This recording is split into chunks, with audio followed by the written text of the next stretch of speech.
Now, I think everybody will agree to this statement. Over the past 2 to 3 years, everything's changed. Even the way that we meet people and set up dates, left, right.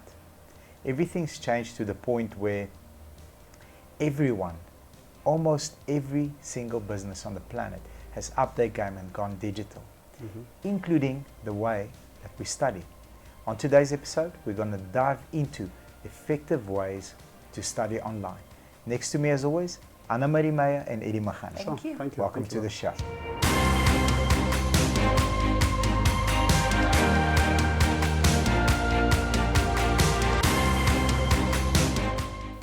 The first step that we want to share with you today is identify your learning objectives and goals.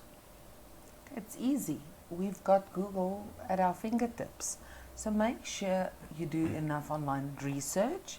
Go read through the comments. That's extremely important because people will tell you, because they spend money to get those courses, enroll in a shorter one, but make sure. Google, search, read, and read comments. Most important of all. 100%. Confirm the course's technical requirements. You have to. It goes with preparedness. You don't want to miss any detail in the course, so you have to make sure, firstly, you connected to very reliable internet to begin with. You don't want to be The wheel of death. yeah. the instruments that might be necessary depending on the course that you're doing. You need to make sure, if you need Google, make sure you have Google installed. Stationary, you don't want to find yourself having to look around and miss a lesson. So preparedness, it's all about just being prepared.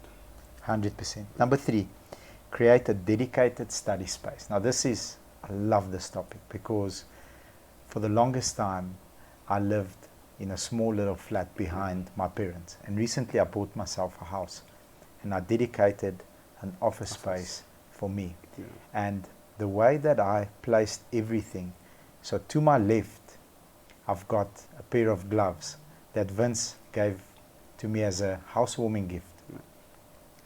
And the pair of boxing gloves just remind me that every day is going to be a fight. You're going to take some punches, but you must also remember that you can also give some punches.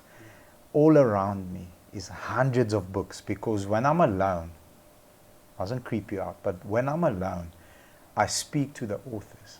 And I just think about it like, if I'm diving into a very creative subject and I must think outside the box, like, how would Steve Jobs approach this problem? How would Ed Milet, for example, a good author, how will John C. Maxwell, who's the best, in my opinion, the best leadership author who has ever lived, how would he approach this leadership situation that I'm in? So creating that unique space for yourself is utmost important. Now, take back a couple of months. I didn't have the luxury of a nice office with a nice desk and lots of space. I sat in my kitchen, which was my lounge, my living room, my everything. But on the table were 3 or 4 very important things to me that I had them at reach the whole time. So, a certain thing that had meaning for me, I could always see, because the moment I feel like my energy is down, I look at that, it picks me up. This is why I'm doing it, let's go. And I can push 10, 12, 13, 15, sometimes 18 hours on one chair and, push through the work. So I think it's probably the most important thing, is to create an environment around you that suits your studies. Definitely. Build a study plan. I think this is even more important Agreed. than going to university, because there's someone keeping you accountable. Yeah. There's no one looking after you, no one that's going to baby you. So it's so important right from the start. You need to know, am I going to do it from 8 to 10? Am I going to take a break between 10 and 12? Am I going to pick it up from 2 to 5? And you need to stick to that. So you've got to start, even when you start planning what you want to do, this is part that you need to fill in, because you can't keep on postponing. You need to make sure, because you're going to end up leaving yourself up for a failure. That's all you're going to do. Absolutely. Take regular study breaks. Those are important. Yeah, it has to be well planned. So we all have different concentration spans.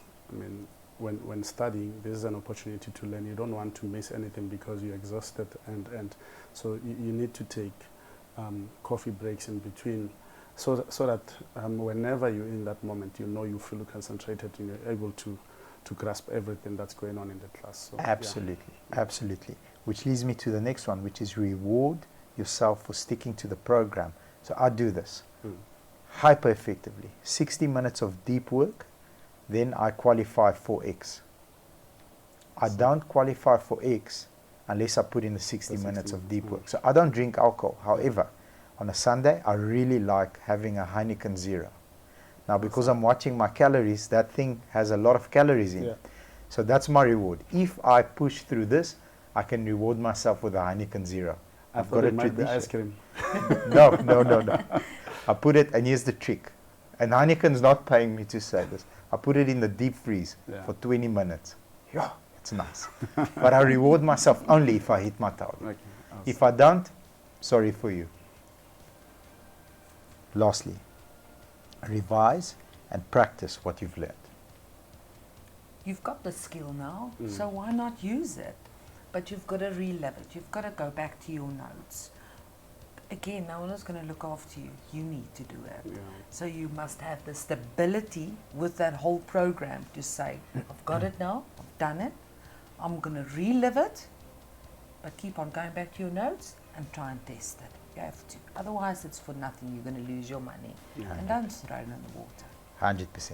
If you guys agree, please, if you don't or if you rather disagree, leave us a comment as well as the like button. And please subscribe to our channel. Remember to ring the bell. Take care and have a beautiful day. Bye-bye, everyone.